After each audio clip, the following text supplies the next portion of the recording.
2023년 2월 25일 큐티 말씀입니다. 마태복음 19장 13절로 22절입니다. 그때에 사람들이 예수께서 안수하고 기도해 주심을 바라고 어린 아이들을 데리고 오매 제자들이 꾸짖거늘 예수께서 이르시되 어린 아이들을 용납하고 내게 오는 것을 금하지 말라.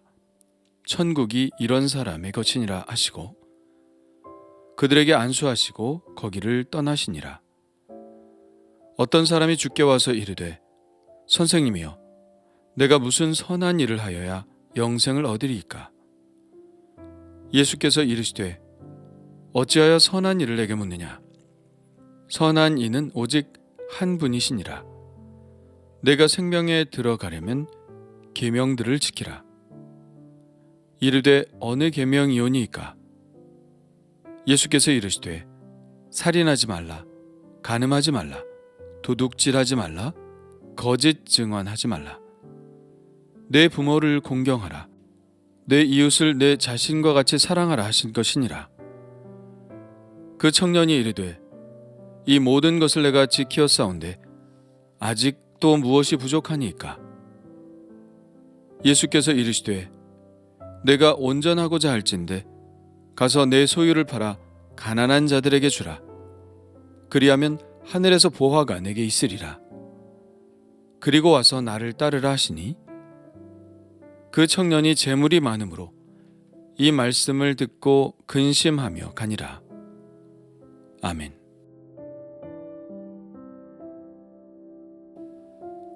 사람들은 예수님을 사랑했고 또 존경했습니다.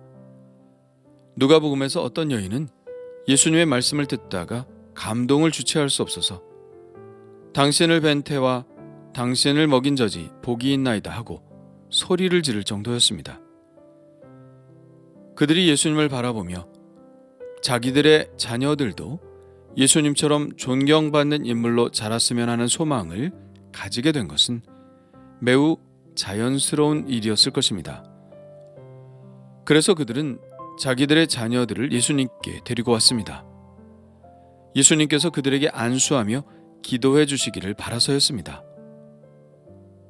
유대인들에게 있어서 안수는 그 사람의 성품과 능력 그리고 사명까지도 전수하는 행위로 여겨졌습니다. 예수님께서 그 자녀들에게 안수하심으로 예수님의 성품과 능력 그리고 사명이 그 아이들에게로 흘러가기를 부모는 바란 것이죠. 그런데 제자들이 중간에 끼어들어 그들을 꾸짖었습니다. 이러한 행동은 당시 유대 사회가 얼마나 어린 아이들을 하찮게 여겼는지를 보여주죠. 그리고 그들은 지금까지 하신 예수님의 말씀을 얼마나 마음에 새기지 않았는지도 보여주죠. 예수님이 지금까지 하신 이야기를 한번 상기해 볼까요? 18장에서 예수님은 어린아이를 제자들 가운데 세우시고 어린아이들과 같이 되지 않으면 결단코 천국에 들어가지 못한다고 말씀하셨습니다. 그리고 어린아이 하나를 영접하는 것이 곧 주님을 영접하는 것이라고 말씀하셨죠. 또한 작은 자 하나를 실족하게 하면 차라리 연자 맷돌이 그 목에 달려서 깊은 바다에 빠뜨려지는 것이 낫다고도 말씀하셨죠. 그러면서 잃은 양의 비유도 하셨습니다.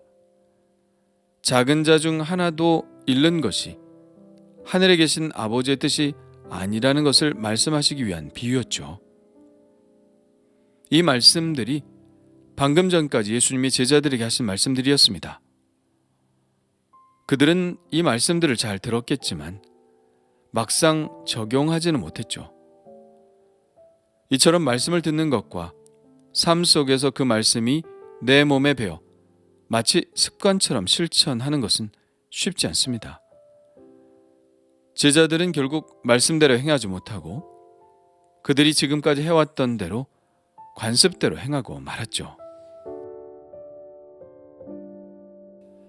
그런 제자들에게 예수님은 다시 말씀하십니다. 어린아이들을 용납하고 내게 오는 것을 금하지 말라. 천국이 이런 사람의 것이니라. 그리고 아이들에게 안수하여 주시고 거기를 떠나셨습니다. 지금 마태복음은 교회 공동체에 관한 말씀을 우리에게 전해주고 있죠. 그렇다면 교회는 어떤 곳이어야 하나요?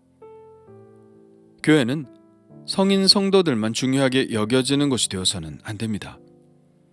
어린아이들도 구원받은 하나님의 자녀로서 교회 공동체의 엄연한 멤버로 받아들여져야 하고 또 존중되어야 합니다.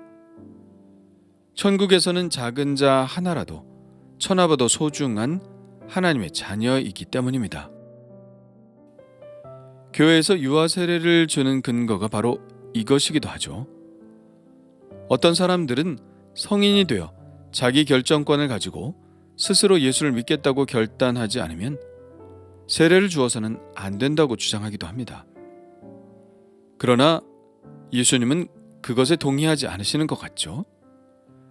천국은 오히려 이런 어린아이의 것이라고 말씀하셨죠. 예수님의 말씀에 의하면 어린아이들이 성인들보다 더 천국에 적합한 존재들인 것이죠. 그래서 교회 공동체는 오히려 성인이 되어 그들이 자신의 믿음을 부인한다면 몰라도 그렇게 적극적으로 부인하기 전까지는 구원받은 하나님의 자녀로 공동체 안에 받아들여야 합니다. 이 말씀은 예수님이 아이들을 용납하셨듯이 교회 공동체도 아이들을 적극적으로 용납해야 한다는 것을 말씀하고 있는 것입니다. 그때 어떤 사람이 예수님께 와서 묻습니다. 선생님이여, 내가 무슨 선한 일을 하여야 영생을 얻으리이까? 예수님은 이 질문을 받으시고 뭔가를 깨우쳐 주시려는 듯 이렇게 말씀하셨습니다. 어찌하여 선한 일을 내게 묻느냐? 선한 이는 오직 한 분이시니라. 이 말씀은 이런 뜻이죠. 선한 일은 선한 존재만이 할 수 있는 것이다. 선한 존재는 하나님이시고 네가 내게 선한 일에 대해 묻는다는 것은 나를 그 선한 존재로 인정을 한다는 것이다. 예, 이 말씀을 하심으로 예수님은 그가 질문을 하는 대상이 바로 하나님이심을 간접적으로 이야기하고 있다고 볼 수 있겠죠. 이 말씀의 의미를 그 사람이 알았는지는 차치하고 예수님은 이렇게 말씀하십니다. 내가 생명에 들어가려면 계명들을 지키라. 그러니까 그 사람이 어떤 계명인지를 묻습니다. 예수님은 10계명에 있는 말씀들을 열거하십니다. 살인하지 말라, 간음하지 말라, 도둑질하지 말라, 거짓 증언하지 말라, 내 부모를 공경하라, 내 이웃을 내 자신과 같이 사랑하라 하신 것이니라. 예수님은 10계명의 5계명부터 9계명까지를 말씀하셨죠. 그리고 모든 율법을 완성하시는 말씀, 이웃을 내 자신과 같이 사랑하라는 말씀을 덧붙이셨습니다. 이에 청년은 이렇게 대답합니다. 이 모든 것을 내가 지켰사온데 아직도 무엇이 부족하니이까? 이 청년은 스스로 이 계명들을 다 지켰다고 생각했습니다. 그러나 그의 마음에는 영생에 대한 확신이 없었죠. 이 계명들을 지켰지만 자기가 과연 천국에서 영생을 누릴 수 있을지에 대한 의문을 가졌습니다. 그래서 뭔가 더 필요한 것이 있다면 그것이 무엇이든 행할 요기가 있다고 말하고 있는 것이죠. 예수님은 그래서 그 청년에게 이렇게 말씀하십니다.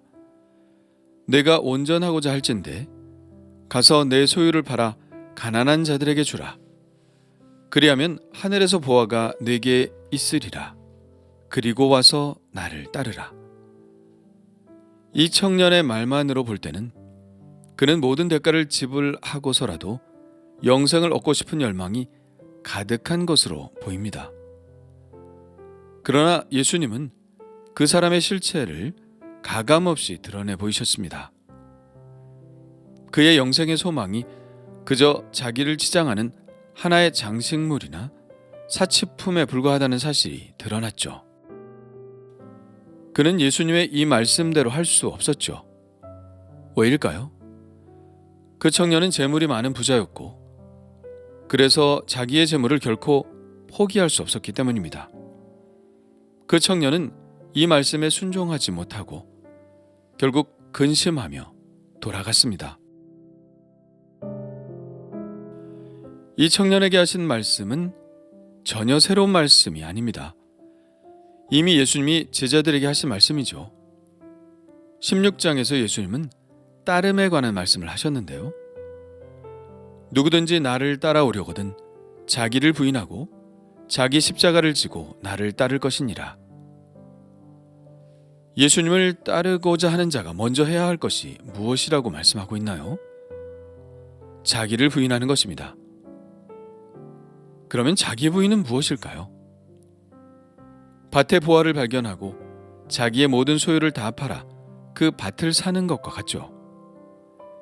그 보화, 즉 천국을 위해서라면 모든 것을 다 포기할 수 있는 것, 그것이 바로 자기 부인이죠. 이 청년에게 있어서 자기 부인은 자기에게 있는 부유한 소유물들이었습니다. 예수님은 그 청년이 아직 자기 부인을 할 수 없는 사람이라는 것을 꿰뚫어 보셨죠. 그러면 주님을 따를 수 없는 것입니다. 주님을 따르지 못한다면 영생에 들어갈 수 없는 것이고요. 이 청년은 부유했으므로 자기 부인은 재물을 포기하는 것이었을 것입니다.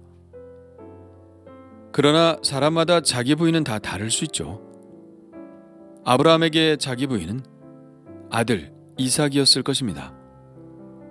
아담과 하와에게 자기 부인은 하나님과 같아질 수 있다는 교만의 욕망이었을 것이고요.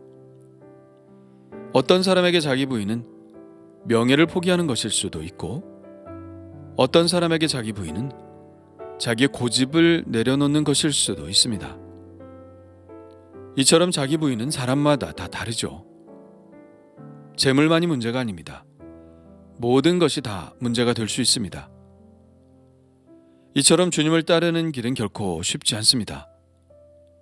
선하신 예수님만이 영생의 길로 나를 인도하실 수 있다는 사실을 믿고 주님을 따라야 합니다. 그렇게 주님을 따르려면 먼저 자기를 부인해야 합니다. 그렇지 않으면 주님을 따를 수 없고 주님이 인도하시는 영생의 문으로 들어갈 수 없는 것이죠. 그렇다면 내가 내려놓아야 할 자기 부인은 무엇인가요? 온전히 주님을 따르지 못하게 하고 주춤하게 하는 그것은 과연 무엇일까요?